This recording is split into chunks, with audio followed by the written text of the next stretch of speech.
Ever feel like your best laid plans, meticulously crafted spreadsheets, and carefully strategized career moves are just falling apart in the real world? You pour your heart and soul into a groundbreaking business idea, convinced it's foolproof, only to be blindsided by unexpected market shifts, internal team conflicts, or a sudden, baffling loss of motivation amongst your key players.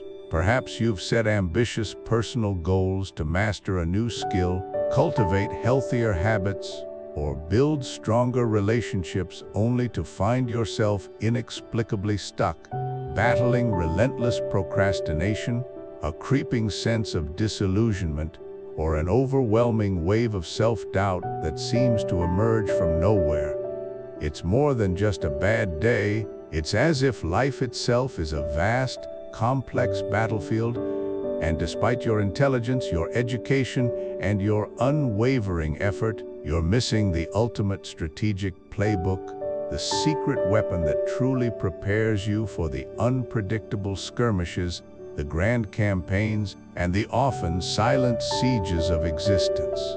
What if I told you that your most potent, surprising, and overlooked secret weapon for navigating the relentless uncertainties of modern career, entrepreneurial ventures, and the turbulent terrain of your personal life isn't a slick new business manual or a Silicon Valley guru's manifesto? What if it wasn't even a classic military text like Sun Tzu's Art of War, but something far more sprawling, far older, and uniquely comprehensive in its understanding of human strategy?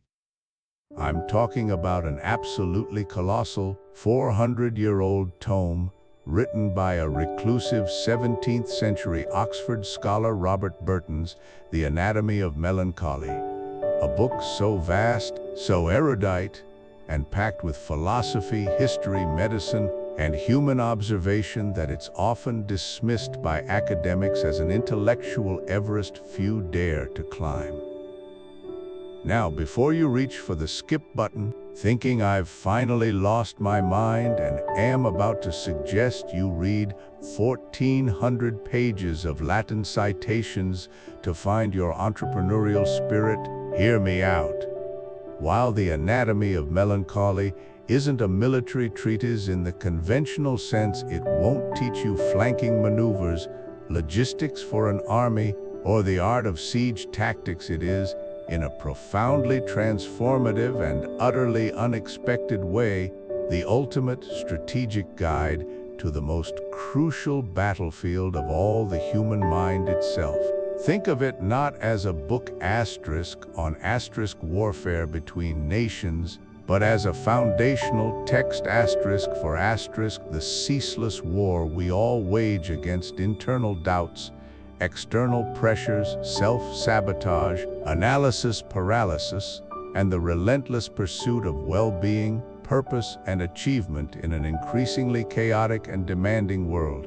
It is, in essence, a master manual for understanding the intricate psychology of success and failure, happiness and despair, action and inaction, designed to equip you with unmatched strategic foresight. Burton, with his astonishing, almost superhuman erudition, systematically dissects every conceivable aspect of human experience that can lead to sorrow, anxiety, ambition, obsession, and stagnation. He explores, with unflinching detail, the causes of inaction when deadlines loom, the intricate roots of burning ambition that drives empires and startups alike, the subtle nature of motivation that can propel us forward or hold us back, the insidious traps of self-deception that lead to catastrophic business decisions or personal regrets, and the elusive pathways to true resilience in the face of overwhelming odds. In doing so, he provides an unparalleled strategic framework for understanding your own internal enemy, those impulses, fears, biases, and ingrained patterns of thought that consistently undermine your best intentions and derail your most promising ventures. He equips you with the intellectual artillery to anticipate obstacles, both internal and external, the intelligence to map the psychological terrain of your competitors or collaborators, and the tactics to fortify your mental defenses, maintain emotional equilibrium under pressure, and execute your plans with newfound clarity, unwavering resolve, and unparalleled fortitude. Imagine, for a moment, having access to a guide, not just for problem solving, but for problem prevention a guide that allows you to predict where your own resolve might falter under stress, to understand the subtle psychological levers that drive your colleagues, your employees, your clients, or even your fiercest competitors. Imagine building a robust mental infrastructure, an internal fortress, so capable of weathering any storm, be it a market crash, a personal crisis, or a wave of creative block, that you emerge stronger, smarter, and more focused. This isn't about generic positive thinking platitudes or trendy mindfulness apps. It's about a deeply analytical, historically informed, psychologically penetrating, and profoundly human understanding of what truly makes us tick, what makes us stumble, and what ultimately helps us triumph, even in the face of profound adversity and seemingly insurmountable challenges. It's about cultivating the kind of strategic self-awareness, the profound insight into human nature that is the undisputed hallmark of truly effective leaders, groundbreaking entrepreneurs, and individuals who achieve sustainable, meaningful success in all facets of their lives. And while Robert Burton's name might not be dropped alongside Sun Tzu or Clausewitz in the hallowed halls of modern business schools or startup accelerators, the timeless principles he implicitly reveals through his exhaustive exploration of human folly and wisdom principles concerning self-knowledge as the ultimate advantage, meticulous observation of patterns in behavior, profound pattern recognition in cause and effect, and the intricate, often hidden dance between our inner world and our outer achievements are precisely what underpin the enduring success of those who truly master their domains. Think of today's most impactful innovators, the visionaries who don't just understand markets, but who understand people at a fundamental level. They thrive by anticipating trends in human psychology, by recognizing and mitigating the very melancholies, the anxieties, the indecisions, the mental traps that plague both individuals and organizations. They possess a deep, almost instinctual grasp of human nature, a grasp that Burton, in his sprawling, intimidating, but ultimately revelatory genius, lays bare for anyone willing to engage with his extraordinary work. This often intimidating masterpiece, with its labyrinthine prose, its scholarly digressions, and its seemingly endless citations, holds a truly surprising and immeasurable wealth of actionable insights for anyone facing the complexities of today's world. It's not just a book, it's a strategic treasure trove for anyone looking to sharpen their decision-making under pressure, enhance their emotional intelligence for better leadership, foster unshakable resilience in the face of inevitable setbacks, and ultimately gain a profound and lasting strategic advantage in their career, their business, and their intensely personal quest for a fulfilling, purpose-driven life. In this series, we won't just passively read Burton, we'll excavate his genius. We'll distill his complex, sometimes archaic, but always profound strategies, translating them into a practical, humanized, and actionable guide for your most pressing modern challenges. We'll show you how to leverage his 4-century-old wisdom to conquer procrastination, manage anxiety, cultivate focus in a distracting world, and masterfully navigate ambition, competition, and self-realization. Get ready to discover why this unexpected, ancient artifact of literature, this scholarly exploration of the human condition, is about to become your most indispensable secret weapon for success and well-being in life. Before we delve into the intricate, often overwhelming, yet ultimately rewarding world of the Anatomy of Melancholy, I want to introduce you to a figure you might find utterly out of place here, Karl von Clausewitz. Yes, Karl von Clausewitz, the Prussian general, military theorist, and author of On War. I know what you're thinking: military history, battlefield tactics, 19th century warfare. What does any of that have to do with a sprawling, introspective philosophical tome about human suffering penned centuries earlier? Please suspend your disbelief for a moment.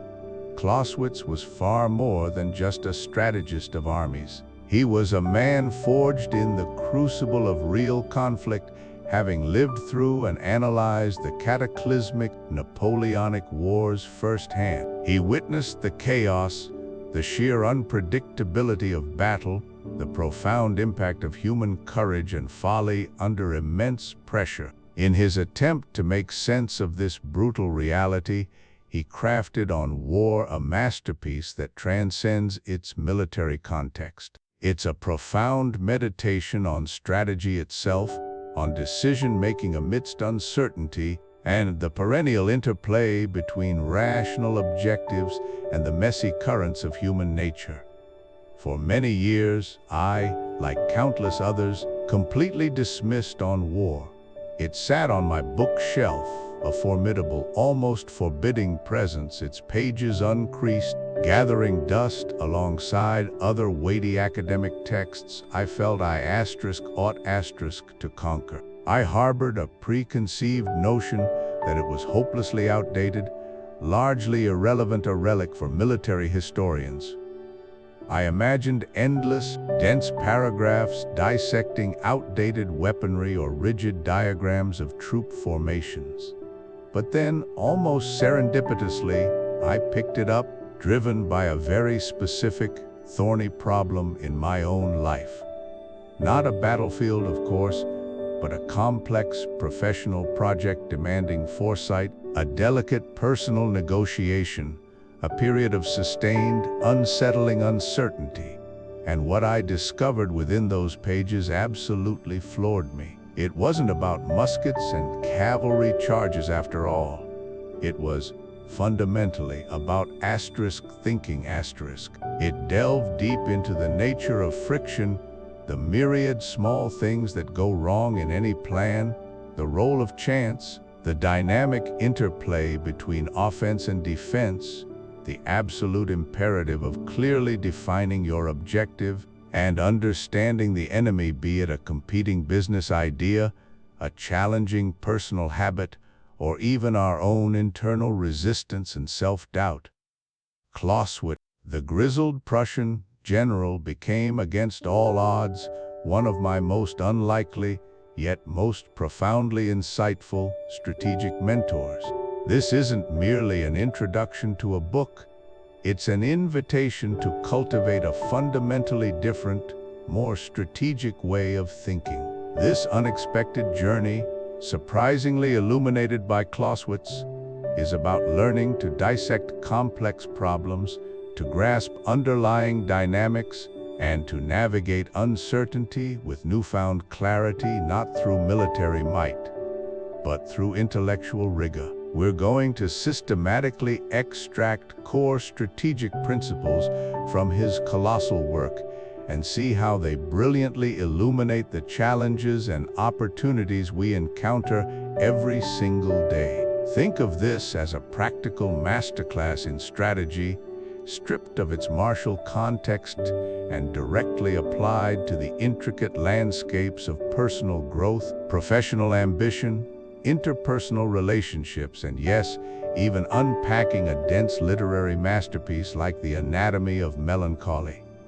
Because, at its true heart, Strategy isn't exclusively about winning wars, it's about effectively and efficiently achieving your desired objectives. Even when the path is obscured, the odds seem formidable, and the enemy might simply be the sheer complexity of the world, or indeed, the internal chaos that resides within ourselves. So, how exactly will we embark on this intellectual adventure? This video series is not going to be a chronological summary or a dry academic analysis of war, far from it.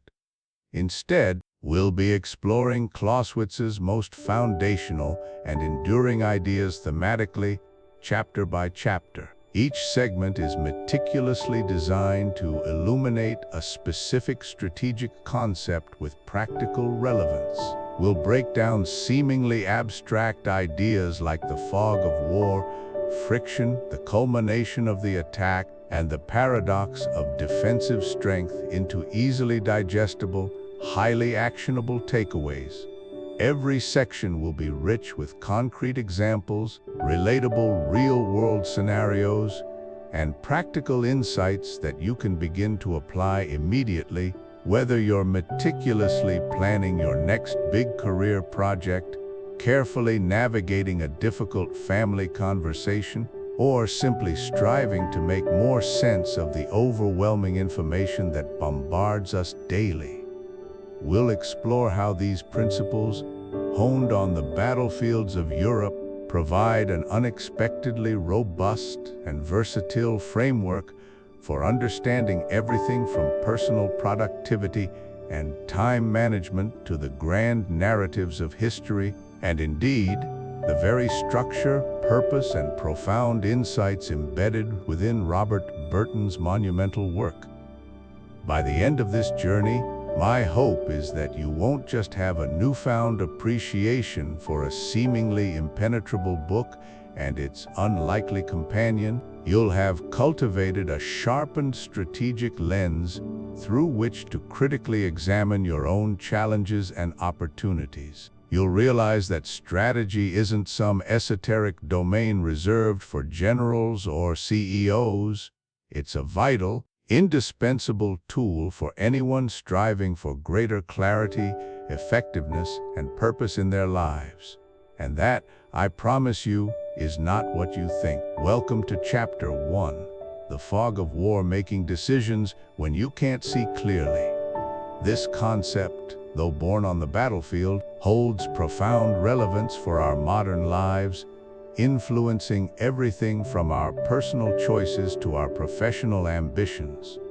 Robert Burton, in The Anatomy of Melancholy, meticulously dissected the internal struggles of the mind, often aggravated by the uncertainty of external circumstances. This chapter offers a practical lens through which to understand and navigate that very uncertainty. So, what exactly is the fog of war? Coined by the Prussian military theorist Karl von Clausewitz, it refers to the inherent uncertainty in military operations. It's the lack of complete, accurate, real-time information about your enemy, your own forces, and the terrain. But let's bring it closer to home with a couple of simpler analogies. Imagine you're driving on a long, winding highway. Suddenly, a dense, unexpected storm rolls in, maybe a whiteout blizzard or a torrential downpour. Your visibility drops to mere feet. You can't see the full curve ahead, the upcoming traffic, or the road conditions beyond your immediate headlights. You know your destination, you know your general direction, but every single decision, how fast to go, when to brake, whether to pass, is made with incomplete, rapidly changing information. You rely on your instincts, the faint glow of tail lights ahead, the feel of the steering wheel, and your past experience. This is the fog of war in action. Or consider navigating a sprawling, unfamiliar city without a map, GPS, or even a reliable compass. You have an address, a desired endpoint. You might ask a stranger for directions, follow a promising street sign, Or simply pick a direction and see where it leads, ready to course correct at any intersection. You're constantly piecing together fragments of information, making educated guesses, and adapting on the fly. You accept that you won't have perfect knowledge, but you still need to keep moving forward. This fog isn't just for battlefields or stormy drives. It permeates almost every complex endeavor we undertake. Think about a STEC career change risk. You feel a deep-seated need for something different, a shift in purpose. But the new industry, the potential employer, the altered work-life balance, it's all a vast unknown. You can research, network, and plan, but you can't truly know what it will feel like, or how it will unfold until you make the leap. There's no perfect information available to guarantee success or happiness. The same applies to starting a business risk. You have a brilliant idea, a market gap you believe you can fill, but the future market demand, competitor responses, funding challenges, regulatory hurdles, these are all shrouded in a thick mist. You build a business plan, but it's fundamentally a hypothesis, a best guess. You launch, and then you're constantly iterating, adapting, and making critical decisions with an ever-present deficit of complete data. Even leading a project with incomplete data risk within an established organization presents its own challenges. Stakeholders might have vague or conflicting requirements, resources could be uncertain, or the market conditions should shift unexpectedly mid-project. You're tasked with steering the ship, but many of the charts are outdated or blank. You have to make executive decisions based on probabilities, educated assumptions, and the collective wisdom of your team, knowing full well that you don't have all the answers. So, how do we operate effectively within this inherent uncertainty? We cultivate specific skills and mindsets. Firstly, intuition. This isn't some mystical ability, but rather the subconscious pattern recognition developed through experience. When you lack explicit data, your brain quickly sifts through past similar situations, emotions, and subtle cues to provide a gut feeling. It's a rapid, holistic assessment that can be invaluable when time is short and information is scarce. Learning to trust and hone your intuition rather than dismissing it is a powerful asset in the fog. Secondly, adaptability. Rigid adherence to an initial plan, no matter how meticulously crafted, is a recipe for disaster in uncertain environments. The fog shifts, new information emerges. We must be willing to pivot, to adjust our course, to learn from feedback, even negative feedback, and to continually refine our approach. Think of a sailor tacking against the wind. They don't fight the wind, they use it, adjusting their sails to reach their destination. Most importantly, there's the courage to act without perfect information risk. This is arguably the most difficult aspect. The human mind craves certainty. We often delay decisions, hoping for more data, more clarity. But in the fog, waiting for perfect information often means missing the window of opportunity or allowing the situation to deteriorate further. Sometimes, a good enough decision made swiftly is far superior to a perfect decision made too late. It requires accepting a degree of risk, understanding that not every outcome will be ideal, but that inaction carries its own, often greater risks. To illustrate this, let's consider a remarkable historical example, Sir Ernest Shackleton and the Imperial Trans-Antarctic Expedition of 1914. His ship, the Endurance, became trapped in the pack ice of the Weddell Sea. Eventually it was crushed and sank, leaving Shackleton and his 27 men stranded thousands of miles from civilization on an unstable ice floe with no means of communication. This was the fog of war in its most extreme life or death manifestation. Shackleton didn't have a map for their impossible journey. He didn't know if rescue was even possible, or where they might find land. He made one difficult decision after another, always prioritizing the lives of his crew. He chose to abandon the ship and camp on the ice. When the ice broke up, he ordered them into 3 small lifeboats, sailing through treacherous, uncharted waters to Elephant Island. From there, he took a tiny lifeboat with 5 other men on an almost unimaginable 800-mile journey across the open, stormy Southern Ocean to South Georgia Island, a journey of over 2 weeks, without navigation tools for precise positioning once the sun was obscured. His initial plan had been to cross Antarctica, but when faced with the crushing reality, he completely adapted.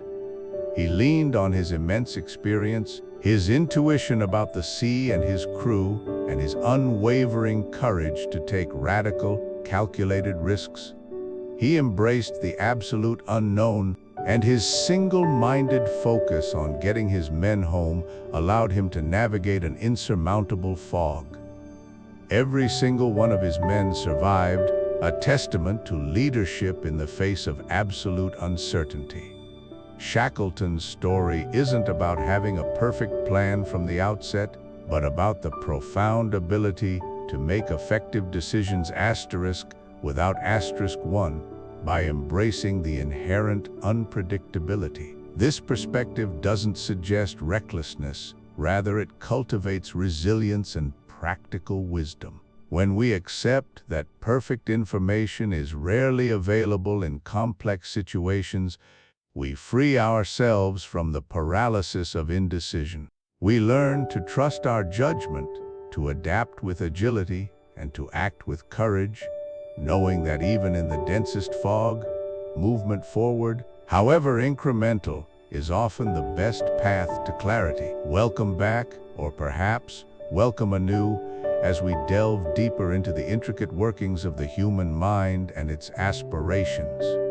In our previous exploration, we laid a foundation, understanding the grand designs we often conjure, the ambitious edifices we plan to build within our lives. But as anyone who has ever tried to bring a dream to fruition knows, the path from conception to completion is rarely a straight line.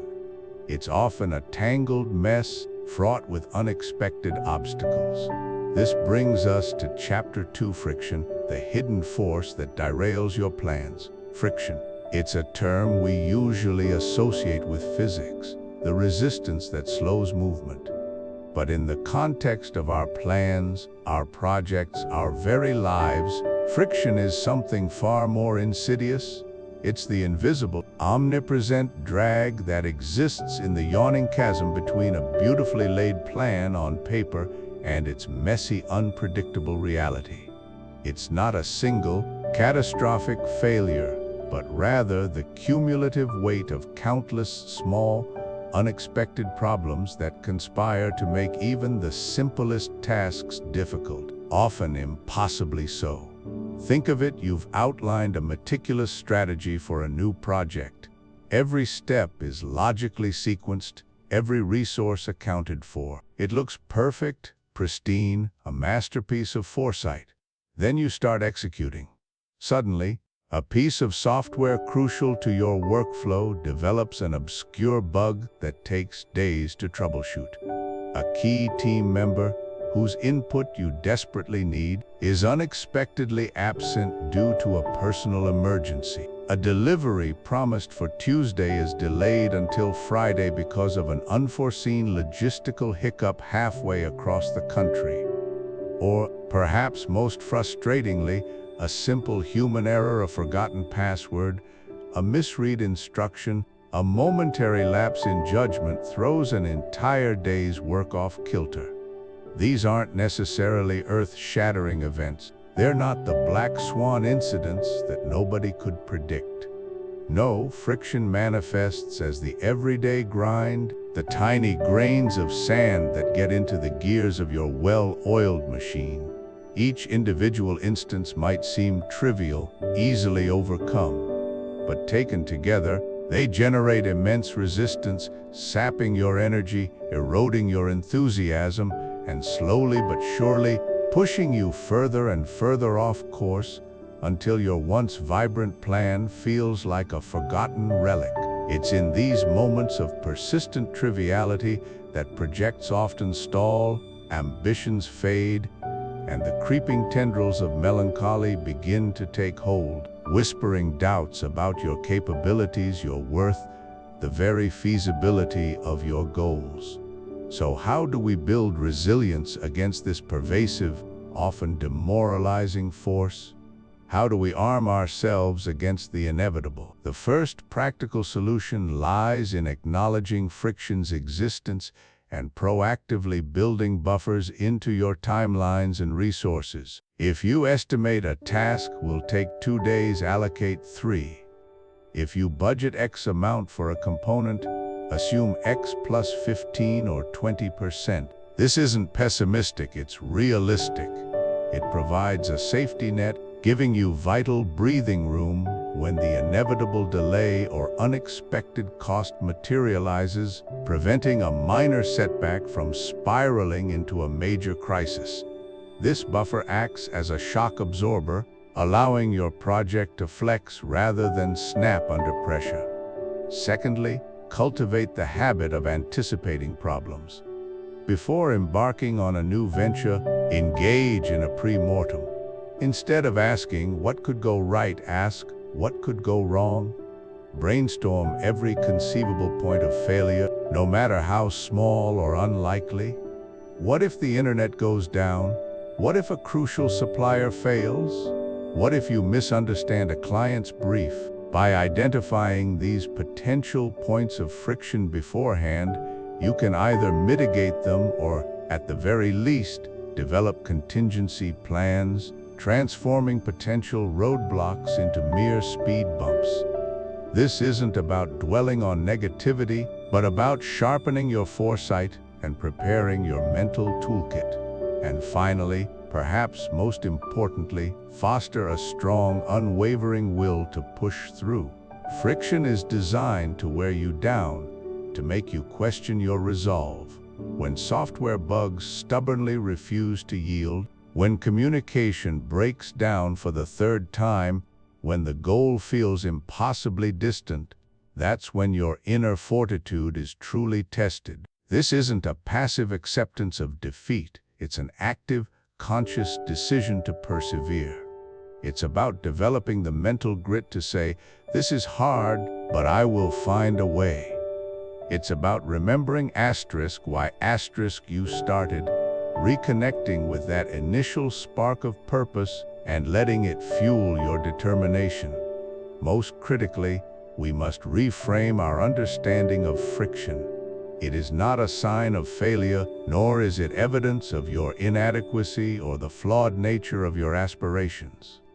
On the contrary, friction is an inherent, unavoidable, and utterly predictable part of any ambitious project, any meaningful endeavor. If you're encountering friction, it often means you're pushing boundaries, trying something challenging, venturing beyond the realm of the trivial and the easy. The absence of friction might even be a red flag, suggesting your plans aren't ambitious enough, or perhaps that you haven't truly started to do anything yet. Embrace friction not as an enemy, but as a constant companion on the journey of creation and achievement. It is the crucible in which resilience is forged, ingenuity sharpened, and character built. Expect it, plan for it, and when it inevitably arrives, meet it not with despair, but with a quiet, determined resolve. For it is only by navigating these countless small resistances that our grand designs can finally take shape, moving from the ethereal realm of thought into the tangible world of reality. In our next chapter, we'll explore another powerful internal force, the subtle art of self-sabotage, and how we often become our own greatest impediment. Welcome to Chapter 3, War is Politics, Defining Your Ultimate Why. This chapter title, perhaps provocative at first glance, pulls a profound insight from the military strategist Karl von Clausewitz and reinterprets it for our everyday lives, far removed from battlefields. His most famous dictum, "War is merely the continuation of politics by other means," offers a crucial lens through which to examine our own actions, conflicts, and projects. In the context of understanding human melancholic tendencies, as Burton so meticulously details, a lack of clear purpose often underpins much of our emotional distress. What does this truly mean for us, here and now? Exploring the human condition through Burton's Anatomy of Melancholy, it certainly doesn't advocate for perpetual conflict or aggression. Instead, it serves to demystify the idea that any action, especially one involving significant effort or contention, stands alone. Clausewitz meant that war is never an end in itself. It's always a tool, a strategy employed to achieve a pre-existing political objective. The fighting, the maneuvers, the sacrifices, these are merely the the instruments to a larger, overarching purpose. They possess no intrinsic value other than their efficacy in achieving that ultimate end. Translate this into your own lexicon. Your actions are just a means to a larger end. Every step you take, every decision you make, every project you embark upon, every conflict you navigate, should ultimately serve a clear, rational, and overarching goal. If you find yourself in action without a defined why, you are, in essence, fighting a war without a political objective, a futile and destructive endeavor that guarantees exhaustion and dissatisfaction. Let's apply this powerful concept to the realm of business. Consider a typical marketing campaign. What is its ultimate goal? If you were to ask some, they might say, to get more likes on social media, or to go viral, or to increase website traffic. While these might be desirable outcomes or metrics they are rarely the true, ultimate why of the business itself. Likes are not profit. Virality in itself does not pay salaries. Website traffic doesn't automatically translate into sustained growth or a healthier bottom line. A truly effective marketing campaign isn't about collecting superficial engagement. It's about achieving a tangible business objective. Perhaps it's to increase sales of a specific product by 15%, to expand market share in a new demographic, to build enduring brand loyalty, or to generate qualified leads for the sales team. The likes, shares, and traffic are merely the strategic means by which you aim to achieve that deeper, business-critical purpose. Without that clearly defined business objective, the campaign becomes a series of disjointed tactics, throwing resources into the wind, hoping something sticks. This leads to wasted budgets, exhausted teams, and the eventual, bitter realization that much effort was expended for little true gain. It's akin to a general deploying troops without knowing why they're fighting, just that they should be fighting somewhere . Now, let's bring this closer to home, into our personal lives, especially when navigating disagreements or arguments. How often do we find ourselves locked in a debate with a friend, a partner, or a family member, with the unspoken, underlying goal simply being to win the argument, to prove ourselves right, or to assert our own perspective. This, too, is fighting without a clear, rational, overarching political objective. Winning an argument, in the narrow sense, often leaves both parties feeling unheard, frustrated, and more distant. The superficial victory might provide a fleeting sense of satisfaction, but it rarely serves a constructive long-term purpose for the relationship, frequently eroding trust and goodwill instead. Instead, apply the Clausewitz principle. What is the ultimate why behind engaging in this discussion?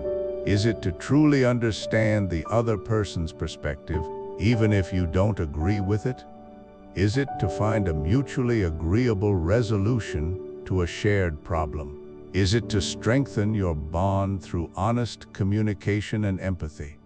Is it to clarify expectations and avoid future misunderstandings? If the politics of your personal conflict is understanding, resolution, or deeper connection, then your actions, your words, your listening, your compromises, your willingness to concede a point will naturally align towards achieving that more profound and ultimately more rewarding goal. You shift from a zero-sum game of winning and losing to a collaborative effort towards a shared, positive outcome.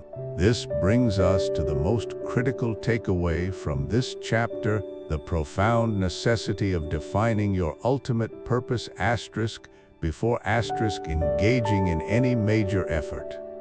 Whether it's embarking on a new career path, starting a demanding project, entering a significant relationship, or confronting a personal challenge, pause.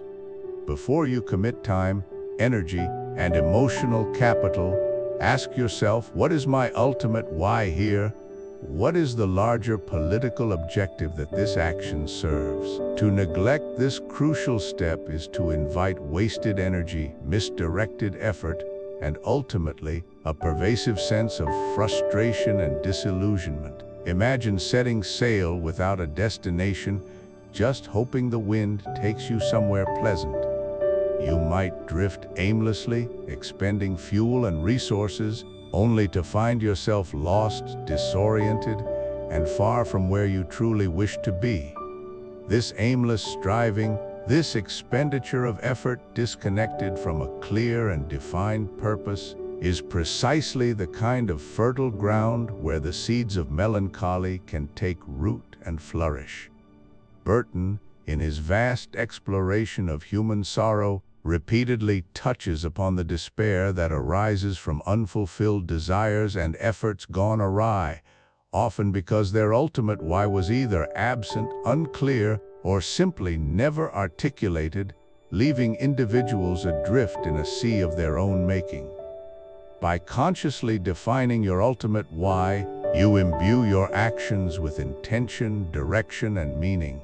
You transform potential chaos into purposeful strategy. You empower yourself to evaluate every subsequent step against that overarching goal, ensuring that your means are always serving your ends. It's an essential antidote to the drift and purposelessness that can so easily lead to a state of profound dissatisfaction and the very melancholy we seek to understand. In the grand tapestry of your life, ensure every thread you pull, every pattern you weave, contributes to the masterpiece you intend to create. Don't fight a war without politics.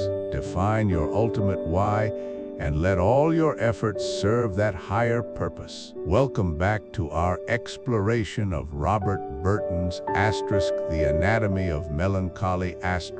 We've begun to dissect the myriad causes and symptoms of this pervasive human condition.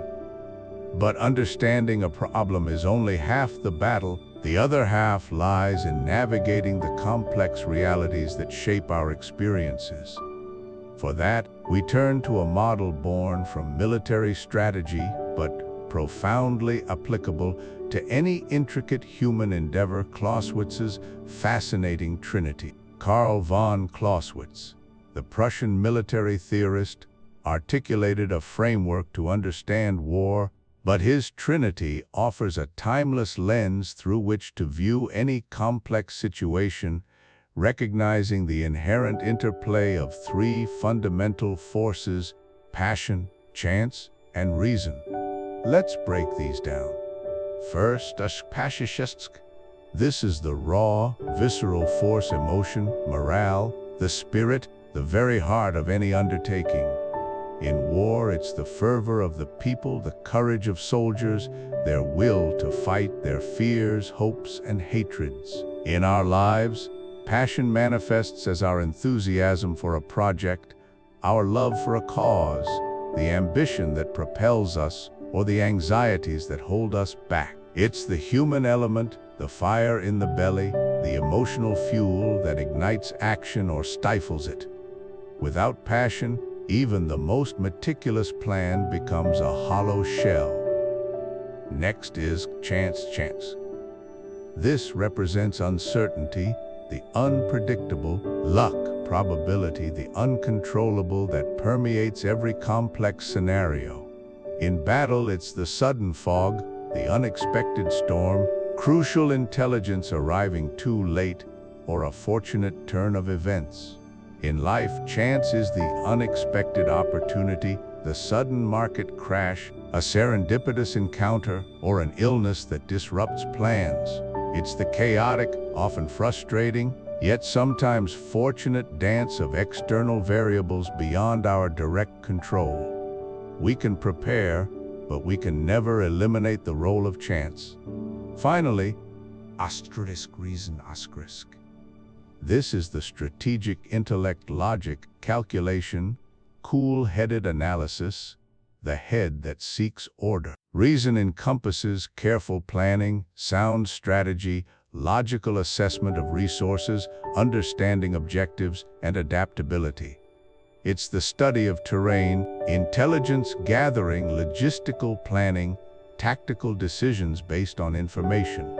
In our lives, reason is our ability to think critically, plan careers, manage finances, set goals, learn from mistakes, and project outcomes based on data and inference. It's the compass guiding our passion and navigating chance. Here's the crucial insight: success isn't about letting one element dominate, but about keeping them in a dynamic, ongoing balance. When passion runs wild without reason, you get recklessness and burnout. A brilliant idea pursued with zeal but no practical strategy is doomed. If reason alone dictates, devoid of passion, you get a sterile, rigid plan that fails to account for human resilience. And relying solely on chance without passion or reason is mere gambling. Each element is vital. A deficiency or excess in any one dimension can undermine the entire undertaking. Consider a modern example: a startup. Passion is its lifeblood.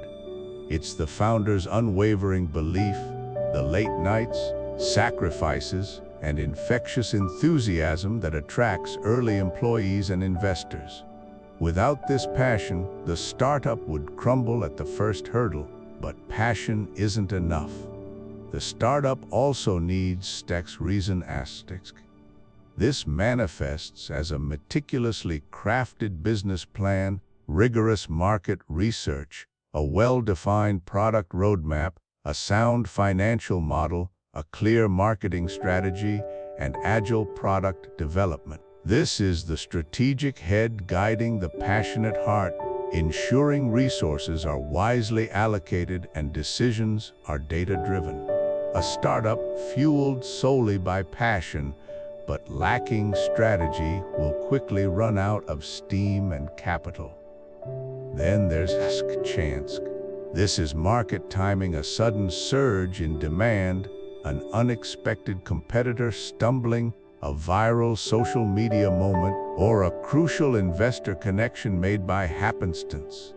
Conversely, bad chance could be a global economic downturn right after launch, a security breach, or a sudden shift in consumer preferences. The most passionate team with the most brilliant strategy can still be derailed by unfavorable market timing or unforeseen events.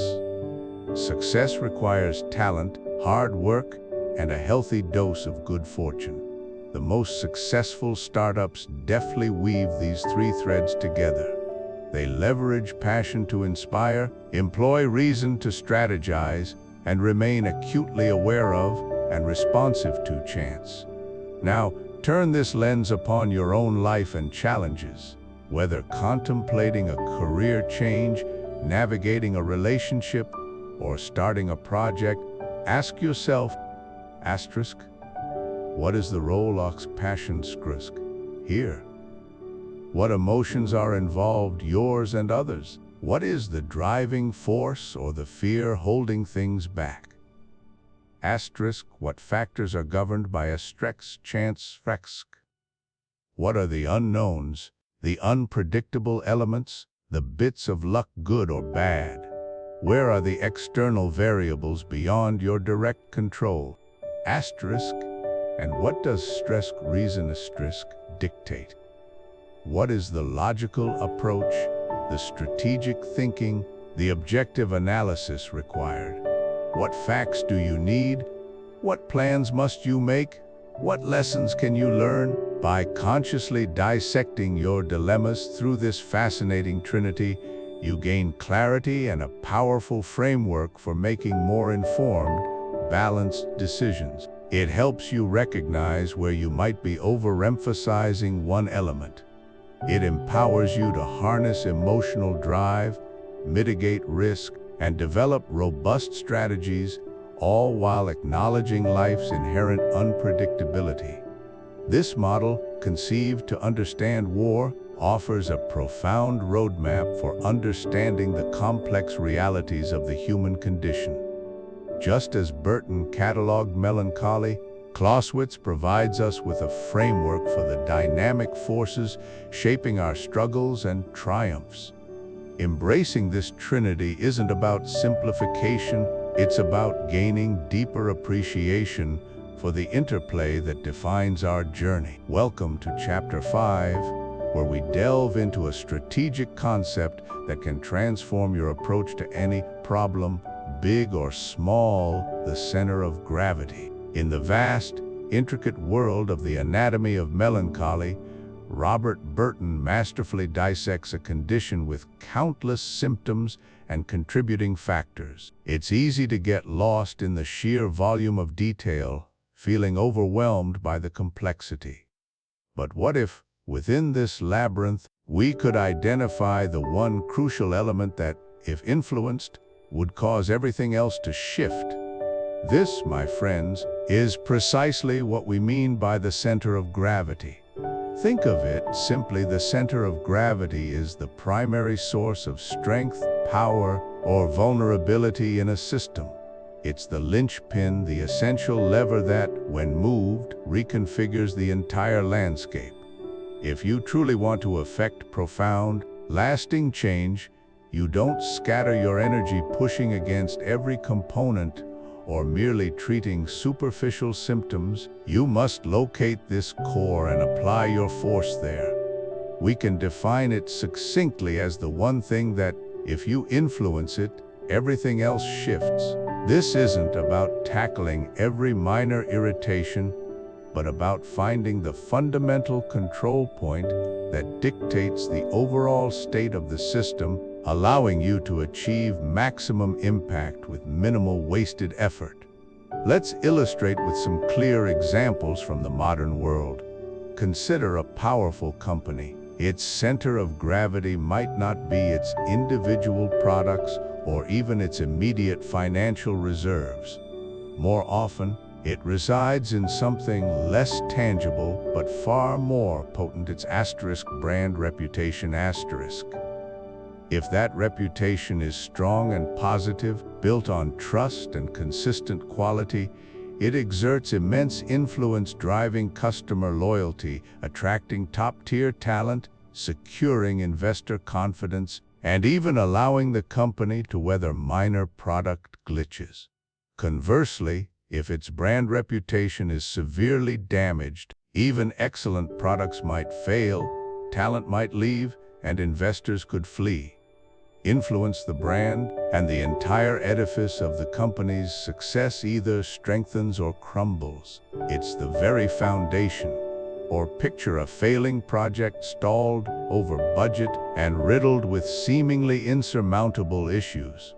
You could frantically try to fix every single minor bug, reorganize every team meeting, or rewrite every piece of documentation. But often, the project's true center of gravity is a specific key technical bottleneck perhaps a fundamental architectural flaw or a critical dependency on a non-performing component. Until that core technical issue is identified and robustly resolved, all other efforts are merely cosmetic, temporary band-aids. Fix that bottleneck, however, and suddenly the team can progress, minor bugs become manageable, and vital momentum returns to the entire endeavor. Now, how do we identify this crucial center of gravity in our own personal or professional challenges?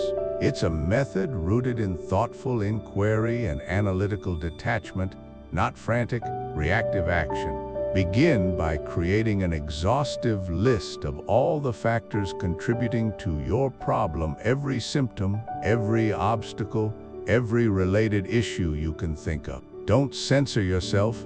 Get everything down, no matter how trivial it might initially seem. Once you have this comprehensive list, step back and begin to ask critical, penetrating questions about each item. If I were to completely remove, fix, or significantly strengthen this one thing on my list, what other problems would significantly lessen or even entirely disappear? Look intently for the cascading effect, the domino principle. Which factor, if altered, would create the largest positive ripple across the entire system, naturally resolving other issues in its wake? Another highly effective way to approach it is to consider where the greatest leverage truly lies. Is there a singular dependency? What is holding everything else rigidly in place, preventing movement or sustainable improvement?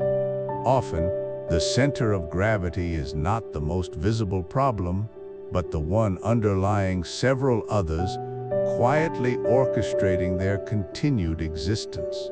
For instance, in the Anatomy of Melancholy, Burton frequently points to idleness as a major contributor to melancholy. While idleness itself isn't the entire condition, addressing it through engaging the mind and body with purpose, activity, and meaningful work can drastically shift many other symptoms of despondency, overthinking, and existential dread.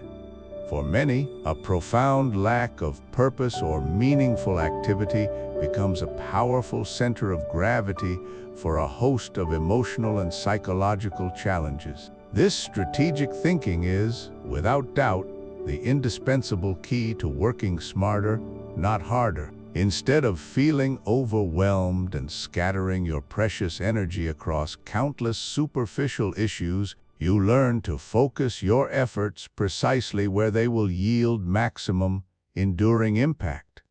It's about leveraging your most valuable resources, your time, your energy, your mental fortitude in the most efficient and potent way possible. When facing an overwhelmingly complex challenge, such as the pervasive nature of melancholy that Burton so eloquently describes, identifying its center of gravity provides a clear, actionable path forward, cutting through the noise, the endless symptoms, and the sheer complexity. It transforms a daunting task into a manageable strategy. By understanding and diligently applying the concept of the center of gravity, you gain an incredibly powerful analytical lens through which to view the world and its myriad problems. You move beyond merely treating superficial symptoms to intelligently targeting the true drivers of change, the very core of the system. It empowers you to approach problems with newfound clarity, strategic precision, and unshakable confidence, ensuring that your actions resonate deeply and fundamentally alter the landscape of your challenges rather than just nibbling at the edges. This profound framework will prove invaluable as we continue our immersive exploration of Burton's masterpiece, helping us to grasp the core insights he offers about the human condition and how to skillfully navigate its often intricate complexities. Welcome back to our exploration of Robert Burton's monumental work, The Anatomy of Melancholy. We've explored the boundless human capacity for striving, for ambition, and the relentless pursuit of various goals. But today, we turn to a critical, often overlooked aspect of human endeavor, the culminating point, knowing precisely when to stop pushing. This isn't about early surrender or a lack of determination. Rather, it's the profound wisdom of recognizing that precise threshold where further effort, far from being beneficial, becomes counterproductive, tipping success into potential sorrow. Burton, with his keen insight into human nature, understood that even virtues, pushed to their extremes, invariably become vices. Diligence can morph into obsession, and healthy ambition can spiral into destructive overreach. Consider a familiar, simple scenario: tending a plant. You water it regularly, and it thrives. More water, up to a certain optimal point, naturally sustains it. But what happens if you continue to pour in too much, convinced that more is always better? You don't create a super plant. Instead, you drown it. Its roots rot, its leaves yellow, and despite your best intentions, you've killed it with excess.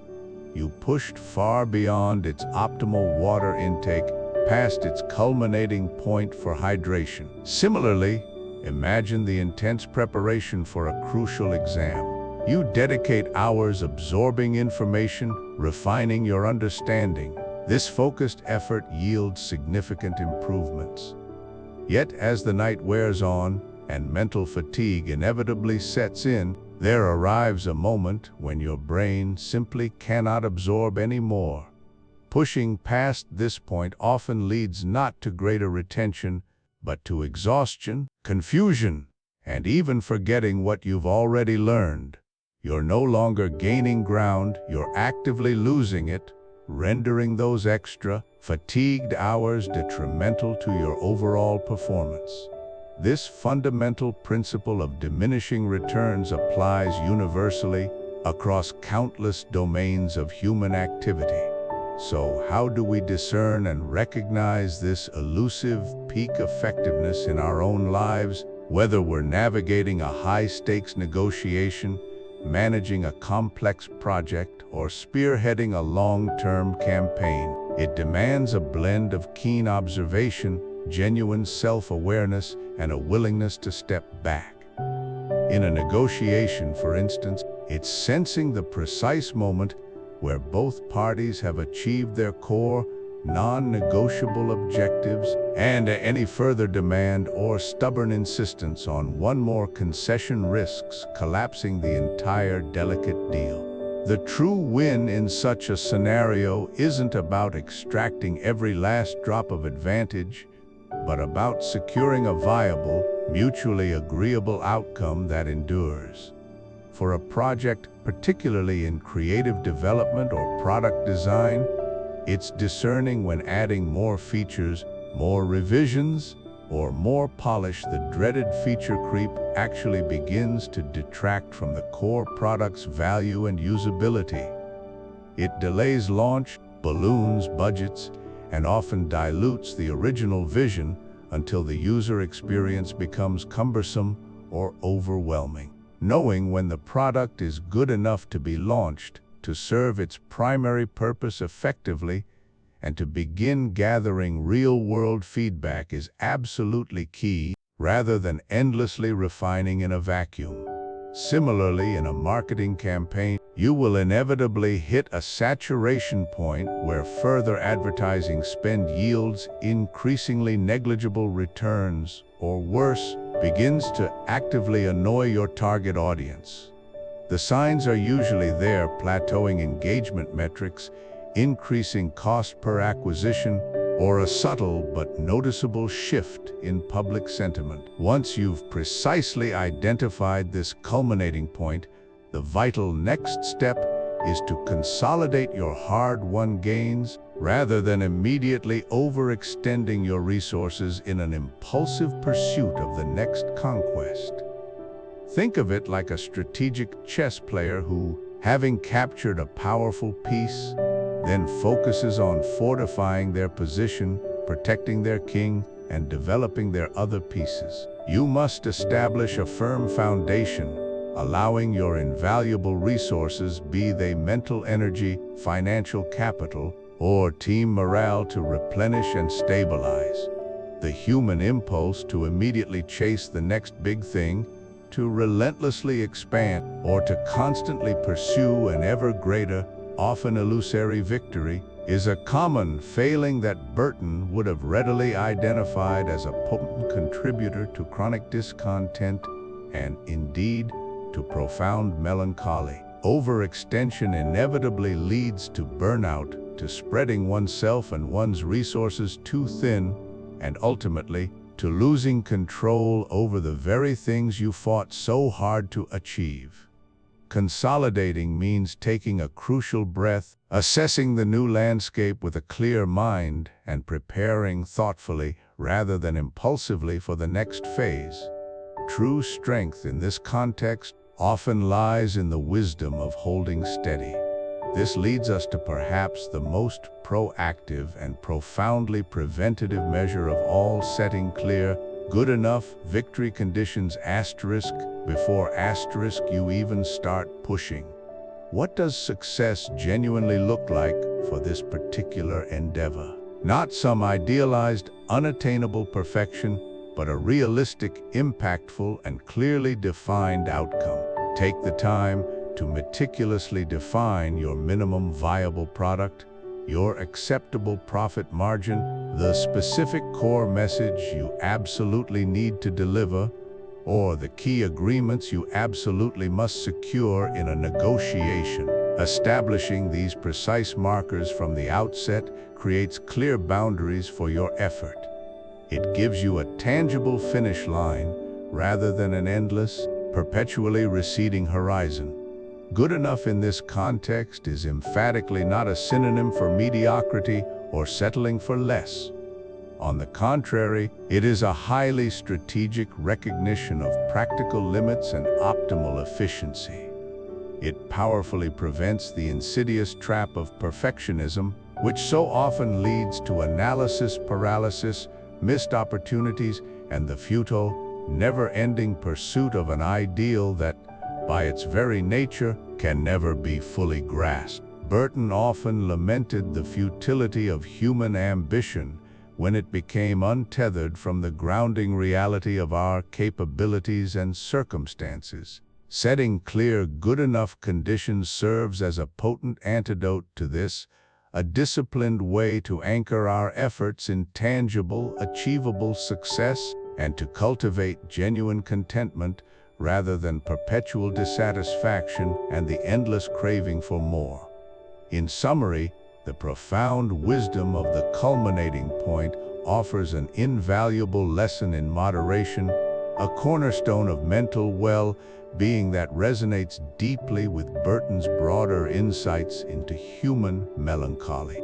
It teaches us that true strength isn't solely found in the ability to push harder and harder, but perhaps more importantly, in the crucial discernment to know precisely when to pull back, to deeply understand that excess, even of a fundamentally good thing, can become profoundly harmful. By assiduously recognizing peak effectiveness, diligently consolidating our hard-won gains, and proactively defining what good enough truly means for us, we equip ourselves to navigate our ambitions strategically, achieve sustainable success, and critically, protect our peace of mind from the despair and dissatisfaction that arises from the endless, unexamined pursuit of more. Welcome back to our journey through the intricate world of Robert Burton's The Anatomy of Melancholy. If our previous chapters have delved into the myriad causes and manifestations of human sorrow, this chapter offers a powerful, counterintuitive antidote to a pervasive modern anxiety, the relentless pressure to always be on the offensive. We're calling this Chapter 7, Defense is Stronger: The Power of Strategic Patience. In an era defined by hustle culture, by the mantra of always be closing, and by the incessant push to make things happen, we are conditioned to believe that success demands constant forward momentum, unceasing activity, and an unwavering offensive stance. We're told to strike while the iron is hot, to seize every opportunity, to leave no stone unturned in our quest for achievement. But what if this pervasive philosophy, far from being the path to triumph, is actually a blueprint for burnout, frustration, and ultimately, a deepening sense of melancholy? This chapter challenges that very notion by drawing wisdom from an unexpected source, the military strategist Karl von Clausewitz. It was Clausewitz who famously posited a counterintuitive principle in warfare: a well-prepared defense is often inherently stronger than an attack. While this might sound like a call to passivity, it is anything but. Translating this profound insight from the battlefield to the daily skirmishes of our lives reveals the immense power of strategic waiting. Let's debunk that myth right now. You do not, in fact, always have to be on the offensive. The constant pursuit of engagement, the urgent need to react, to reply, to push forward, often leaves us depleted and vulnerable. Imagine life as a series of chess matches. If you constantly make aggressive moves, you burn through your mental and emotional energy, leaving yourself open to unexpected counters. The advantages of embracing a defensive posture, which we shall reframe as strategic patience, are manifold. First, it allows for conservation of energy. Think of the sheer mental and emotional resources expended when you're always trying to outmaneuver, outwit, or simply out-hustle. By contrast, a defensive stance allows you to preserve your strength, to observe, to recharge, ensuring that when you do act, it's with full intent and vigor. Second, a defensive position often forces your opponents or circumstances to make mistakes. When you patiently hold your ground, the pressure shifts. The other party, driven by their own imperatives, might reveal their hand, prematurely miscalculate, or become impatient and act rashly. You create space for their errors, which you can then capitalize upon. Third, and perhaps most empowering, defense allows you to choose the time and place of engagement. Instead of being dictated by external pressures or the actions of others, you retain control. You decide when to engage, where to commit your resources, and under what conditions. This isn't about avoiding conflict, it's about entering it on your own terms, maximizing your chances of a favorable outcome. Let's apply this to some common scenarios where the hustle culture often leads us astray. Consider salary negotiations. The immediate impulse might be to jump in with a figure to prove your worth instantly. But strategic patience advises a different approach. Allow the prospective employer to make the first offer. Listen more than you speak. Gather information, understand their budget and priorities, and then formulate your counter proposal. The silence, the waiting, the careful consideration can be a powerful negotiating tool, forcing the other party to reveal their boundaries and giving you the space to craft a compelling argument rooted in facts, not urgency. Or think about a skresk, responding to criticism a skresk. Our initial instinct, fueled by ego and insecurity, is often to immediately defend, to explain, to lash out. But what if instead you embraced strategic patience? Take a breath, take a day. Truly listen to the criticism without immediately internalizing or rejecting it. Is there a kernel of truth? Is it simply a misunderstanding? By not reacting impulsively, you avoid escalating conflict, you preserve your emotional equilibrium, and you allow yourself to formulate a measured, thoughtful response, or perhaps even conclude that no response is the strongest response of all. This mindful pause prevents the kind of ruminating melancholy that often follows regretted words spoken in haste. And in the world of askisk, market opportunities askrisk, be it investing, career changes, or business ventures, the hustle often manifests as FOMO, the fear of missing out. This drives individuals to jump into volatile markets, pursue unvetted trends, or pivot careers without proper foresight. Strategic patience, however, teaches us to wait, to thoroughly research, to observe market cycles, to develop skills and build networks quietly, positioning ourselves not to chase the next fleeting wave, but to ride the inevitable, robust tide when it arrives. It's about discerning genuine opportunity from mere noise and acting with conviction, not desperation.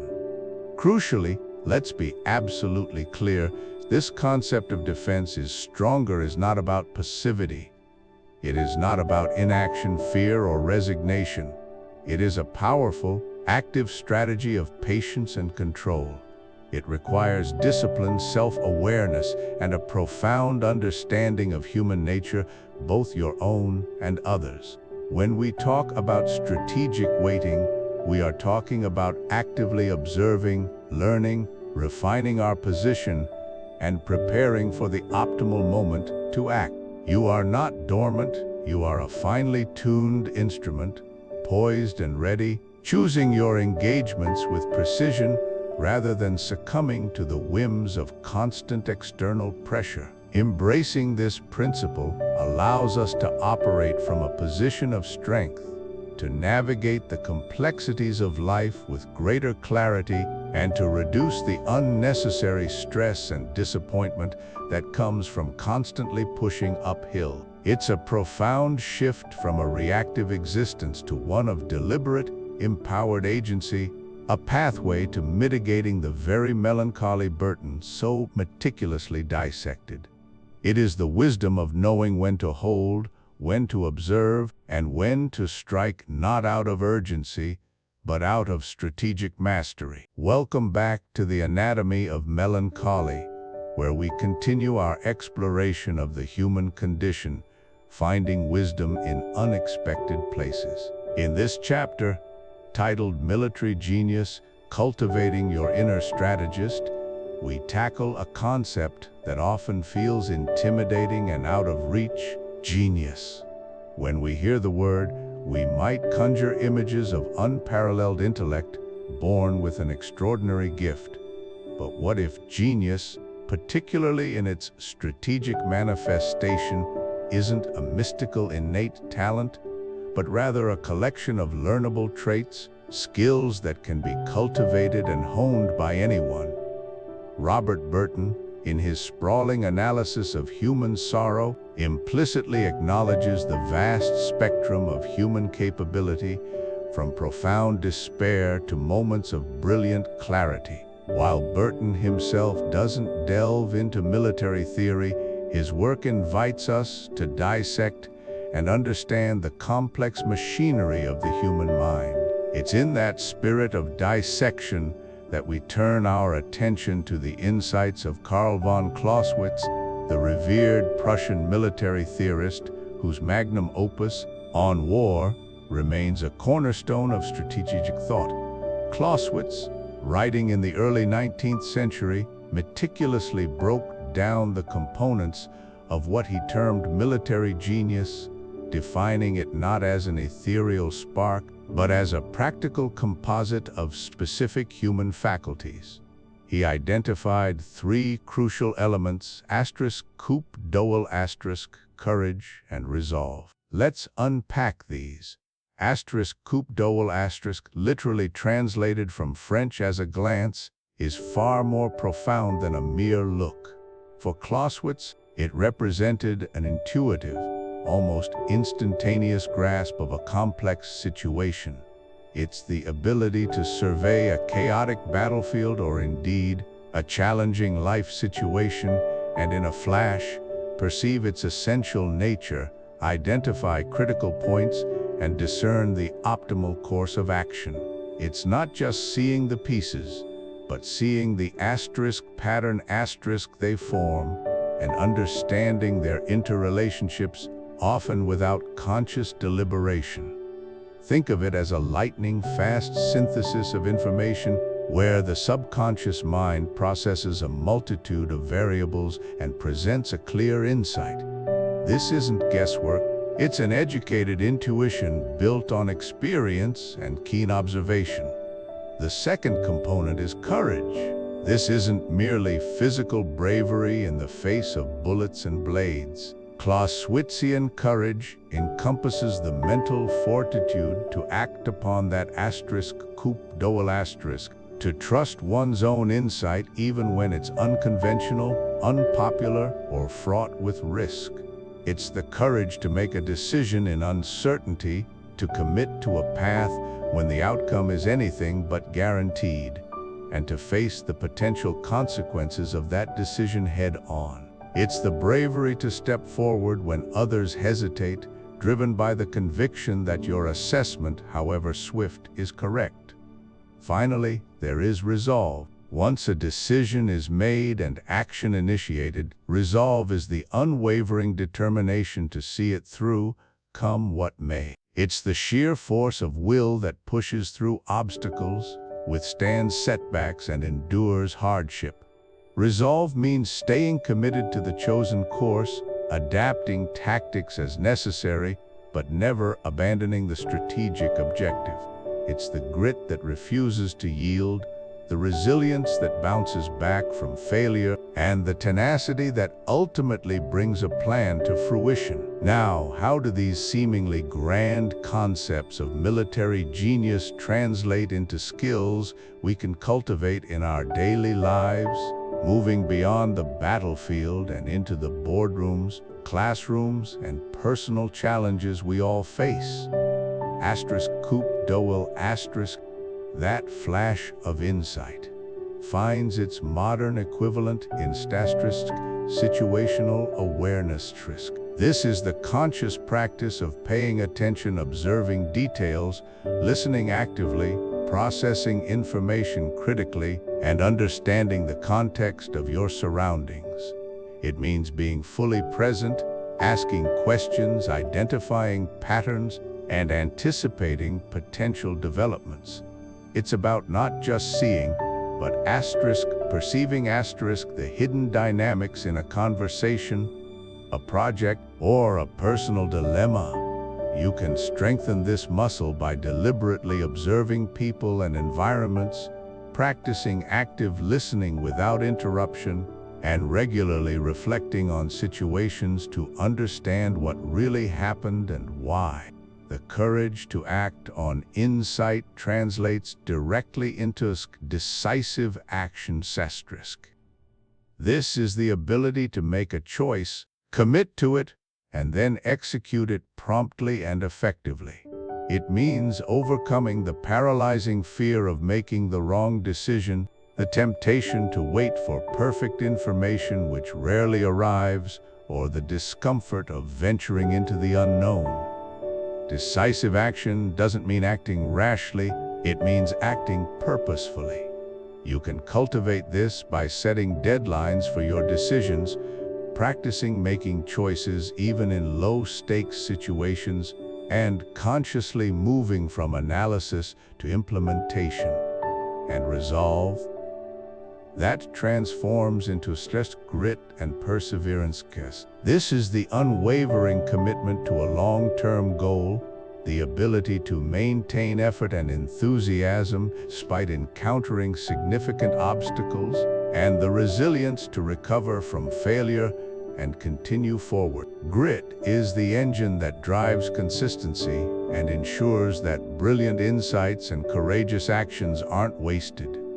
You build grit by embracing challenges, learning from every setback, setting clear long-term goals, and consistently pushing past your comfort zone, understanding that sustained effort is key to mastery. The most reassuring and empowering truth here is that these are not innate, fixed gifts bestowed upon a chosen few. Clausewitz himself recognized that while some might have a natural predisposition, these are ultimately muscles of the mind and spirit. Like any muscle, they can be strengthened, developed, and refined through deliberate practice and consistent application. You don't need to be born a military general to cultivate them. Every time you consciously observe your environment, every time you make a confident decision, every time you push through a difficult task, you are performing reps, building your strategic capacity. So, let go of the intimidating notion of genius as an unachievable ideal. Instead, embrace it as a journey of cultivation. Understand that within each of us lies the potential for strategic brilliance, the capacity to grasp complex situations, to act courageously on our insights, and to persevere with unwavering resolve.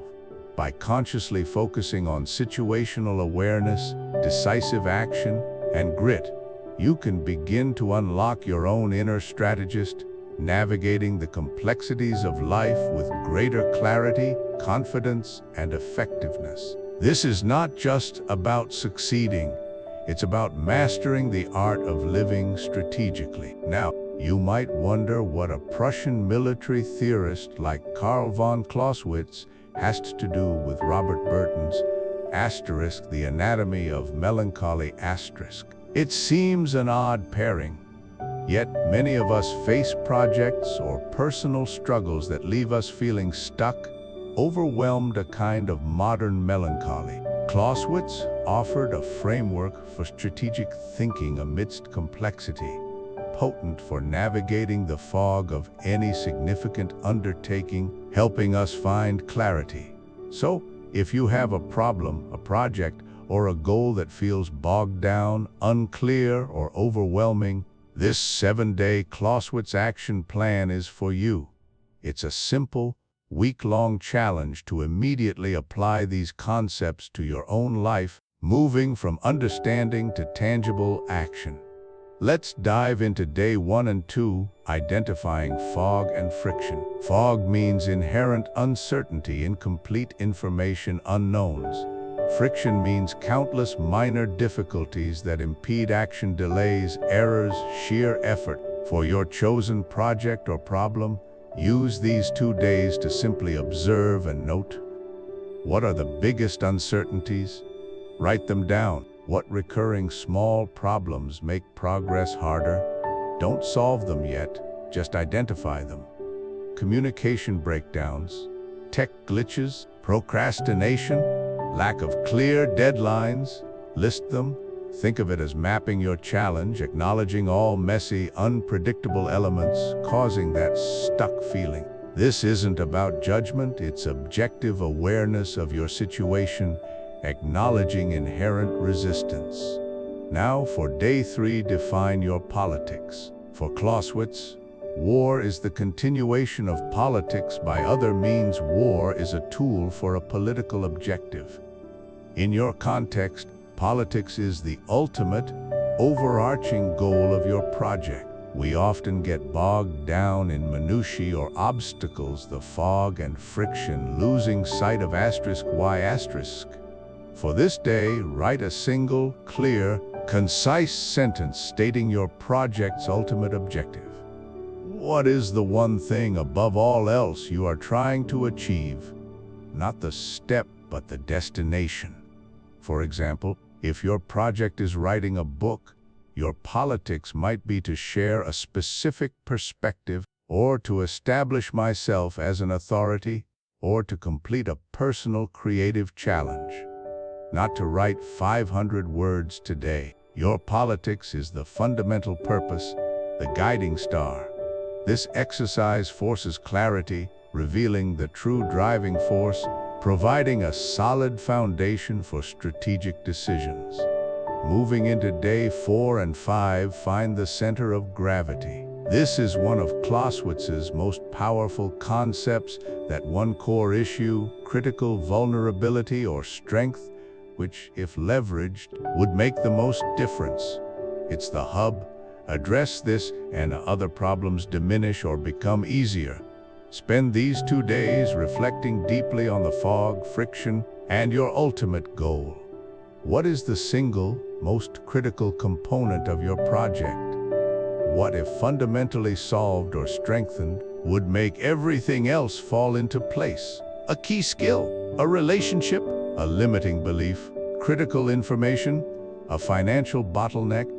If your project is launching a small business, your center of gravity might be securing initial seed funding, or developing a unique value proposition, or overcoming your own fear of failure. Identifying this isn't about the easiest path, but the most impactful one. It's finding the lever that moves the world, not pushing on symptoms. This is where true strategic power lies, focusing energy on the fundamental issue. Finally, for day 6 and 7, practice strategic defense. In military terms, strategic defense isn't passive retreat. It's gaining advantage by forcing exposure, conserving resources, and choosing your moment to strike. In your project, this means conscious restraint, observation, and thoughtful consideration before acting. For these 2 days, identify one specific situation where your immediate instinct is to react or jump in. Instead, consciously decide to wait. Listen, observe, gather more information. Process your thoughts without immediate pressure. A difficult conversation, an email you're compelled to answer, a rushed decision. Can you deliberately pause for 24 hours before responding or acting? Spend that time listening, reflecting on your politics and center of gravity, and assessing fog and friction. This isn't inaction, it's intentional action. It's creating space for better judgment, preventing impulsive moves, and allowing a clearer path. Strategic defense cultivates patience, sharpens perception, and ensures your actions align with your ultimate goal, rather than just reactive noise. And there you have it, your 7-day Clausewitz action plan. By the end of this week, you'll have applied these concepts to a real, tangible problem. You'll move from overwhelmed to possessing a clearer map of your challenge, a laser-focused goal, an identified leverage point, and a newfound strategic patience. This isn't a quick fix, but a powerful framework for navigating complexity and cultivating a more intentional, less melancholic approach. Give it a try. I think you'll be surprised by the clarity and agency you'll gain. And there you have it, your 7-day Clausewitz action plan. By the end of this week, you'll have applied these concepts to a real, tangible problem. You'll move from overwhelmed to possessing a clearer map of your challenge, a laser-focused goal, an identified leverage point, and a newfound strategic patience. This isn't a quick fix, but a powerful framework for navigating complexity and cultivating a more intentional, less melancholic approach. Give it a try. I think you'll be surprised by the clarity and agency you'll gain. Let's distill the enduring wisdom we've gleaned from our journey through Robert Burton's monumental Anatomy of Melancholy framed through the surprisingly relevant lens of military strategist Karl von Clausewitz. Think of these not as battlefield tactics, but as vital strategies for navigating the complexities of the human mind, the anxieties of existence, and the bewildering landscape of our own inner lives. This isn't just about understanding melancholy, it's about equipping ourselves for life's inevitable challenges with a clearer head and a more resilient spirit. First, and perhaps most crucially, we learn that reality is messy asterisk. Clausewitz spoke of fog and friction on the battlefield, the inescapable uncertainty, the unexpected setbacks, the sheer chaos that derails even the best laid plans. Burton, in his sprawling labyrinthine exploration of melancholy, paints an equally vivid picture of life's inherent messiness. Our emotions, our health, our relationships, the very state of the world, they are all subject to this pervasive fog. There's no perfect diagnosis, no flawless cure, no straight path through the wilderness of human suffering.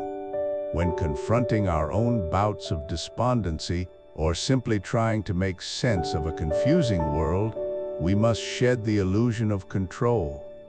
Embrace the fog, accept that you won't always have all the answers, that outcomes are never guaranteed, and that clarity is often a mirage.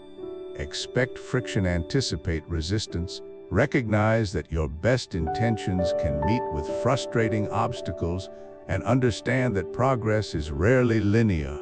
A plan, as Clausewitz taught, is just a guide. It's the initial intention, not an unalterable scripture.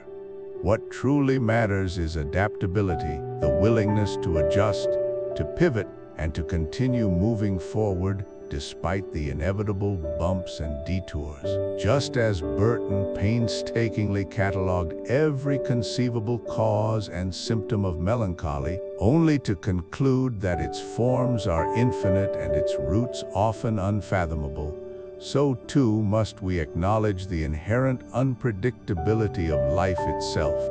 Trying to impose rigid order on a fundamentally chaotic existence only leads to greater frustration.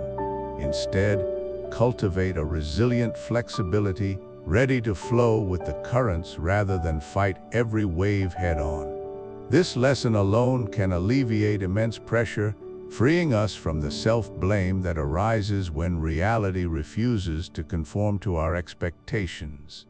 Secondly, we understand that clarity is power. Amidst the fog, having a clear objective becomes paramount. Clausewitz spoke of politics as the ultimate why behind any war, the true purpose driving the conflict. He also emphasized identifying the center of gravity, that single crucial element whose destruction or neutralization would decide the outcome. In our personal struggles, especially when grappling with the pervasive gloom Burton so meticulously detailed, knowing our ultimate why is transformative. Why are you seeking change? What truly matters to you in this moment of emotional turmoil? What fundamental values are you defending or striving for? This politics provides an anchor, a guiding star when all else seems lost. Without a clear purpose, our efforts become diffuse, our energy scattered, and we risk wandering aimlessly through endless cycles of thought and inaction. Once that why is established, we can then identify our personal center of gravity. What is the root cause of your current disquiet? Is it a fundamental insecurity, an unhealthy habit, a toxic relationship, an unaddressed trauma, or perhaps a persistent existential question? Burton, in his exhaustive anatomy was himself relentlessly searching for the center of gravity of melancholy, attempting to categorize and understand its myriad forms to find a point of leverage. By focusing our energy on this core issue, Rather than being overwhelmed by a multitude of superficial symptoms or distractions, we apply our limited resources most effectively. This isn't about ignoring the branches, but about tending to the roots. It's about stripping away the noise, identifying the most impactful lever, and applying our will with surgical precision. This focused clarity, this relentless pursuit of the true essence of the problem, empowers us to make meaningful progress, even when the path ahead remains obscured by fog. It's the difference between flailing against a storm and steadily steering towards a known destination. Finally, and perhaps most profoundly, we discover that balance is strategy asterisk. True success, whether on a battlefield or within the quiet confines of our own minds, rarely comes from a single-minded, brute force approach. Clausewitz understood that war was a complex interplay of forces requiring a nuanced touch. In confronting the human condition, particularly as laid bare by Burton, we find that our most effective strategy lies in a delicate and dynamic equilibrium. Success in navigating melancholy, and indeed life itself, comes from balancing your heart, your head, and acknowledging the role of luck. Your heart represents your intuition, your emotional intelligence, your empathy, and your passion, the wellspring of your motivation and your connection to your humanity. Your head signifies your rational thought, your logic, your critical analysis, and your ability to plan the tools for problem solving and strategic thinking. And luck, or fate, or serendipity, or the unpredictable influence of external circumstances reminds us that some things are simply beyond our control, and that grace or fortune can play an undeniable part in our outcomes. We must learn to leverage all three, understanding that an over-reliance on any one can be detrimental. Furthermore, balance involves knowing when to push and when to be patient. Sometimes, bold action is required to break a harmful pattern, to seek help, to make a difficult change.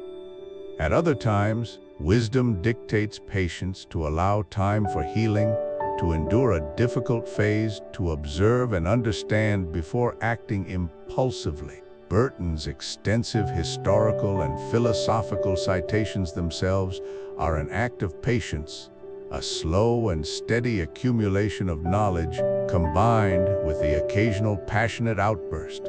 This strategic balance, this informed discernment between action and stillness, between engagement and retreat, is the hallmark of true mastery over self and circumstance. It's the art of adapting your approach, much like a skilled sailor adjusts their sails to the shifting winds, knowing that the journey is long and fraught with both calm and tempest.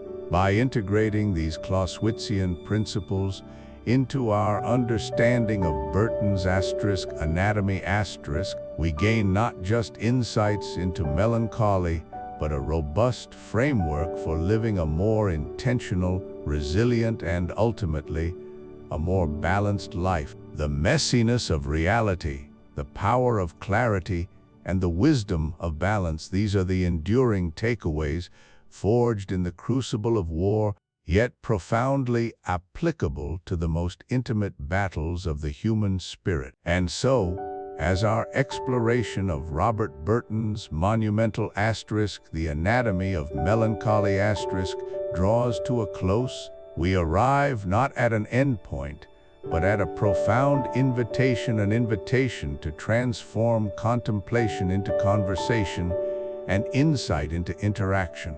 Burton himself, a master synthesist of diverse knowledge, understood that true understanding blossoms not in isolation, but through the vibrant interplay of ideas.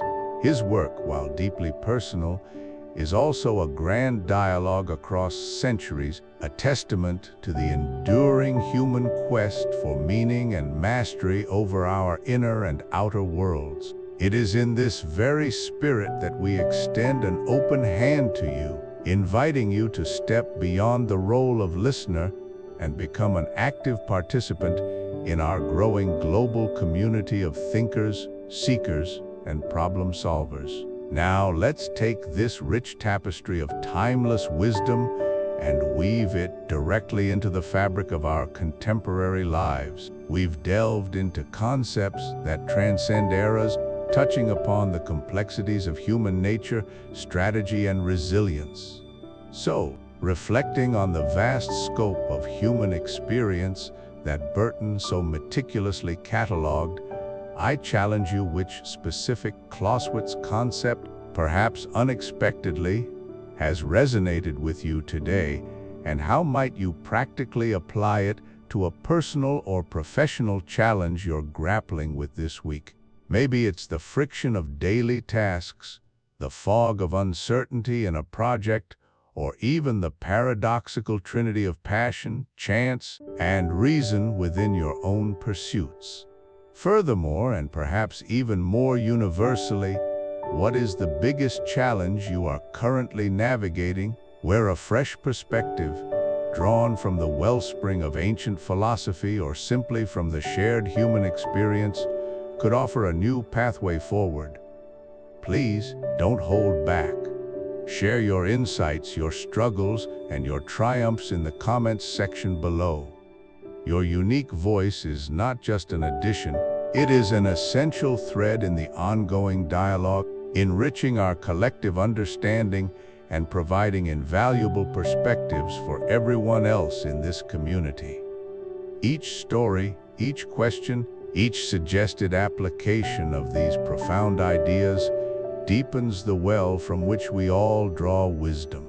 If this journey through the Anatomy of Melancholy has ignited a spark within you, whether it offered a moment of quiet illumination, provided unexpected clarity on a personal dilemma, or simply deepened your appreciation for the enduring power of classic literature, please take a moment to express that by hitting the like button. Your simple click is a powerful affirmation, a signal that this kind of thoughtful content resonates, and it significantly helps us reach more individuals who are hungry for substantial, meaningful discussions amidst the noise of the digital age. And to ensure you never miss another opportunity to delve into these profound texts and discover more timeless wisdom tailored for modern problems, be sure to subscribe to our channel. By subscribing, you're not just following, you're joining an ongoing quest to unlock history's most potent lessons, transforming ancient insights into actionable strategies for navigating the complexities and opportunities of today's world. We are dedicated to distilling the essence of these intellectual masterpieces, making them accessible, relevant, and transformative for your life. For those whose intellectual curiosity knows no bounds and who are eager to expand their strategic toolkit beyond the introspective depths of Burton, I wholeheartedly recommend exploring our video on Sun Tzu's The Art of War While Burton masterfully dissects the internal landscape of human emotion and intellect, Sun Tzu provides an unparalleled framework for understanding external conflict, strategy, and the subtle art of engagement. These two titans, one exploring the inner world, the other the outer, offer remarkably complementary lenses through which to view and navigate the entirety of human experience. They are two sides of the same timeless coin, providing a holistic approach to wisdom that transcends any single discipline. It's an essential next step for anyone committed to holistic strategic thinking.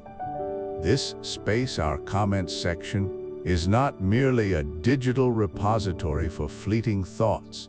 It is destined to become a vibrant intellectual agora, a true community of strategic thinkers, wisdom seekers, and compassionate individuals. I personally commit to reading and engaging with every single comment you post. Your questions will be pondered, your insights celebrated, and your challenges considered with the utmost respect. This is more than just a broadcast, it's a dynamic, evolving conversation where every participant brings unique value. By actively sharing your thoughts, you are helping to forge a powerful network of minds dedicated to applying timeless principles to contemporary life, to supporting one another, and to collectively fostering a deeper understanding of the human condition. Join us in this ongoing dialogue, contribute your invaluable perspective, and let's continue to explore, learn, and grow together, making timeless wisdom not just a historical relic, but a living, breathing force in our modern world. Your engagement makes all the difference.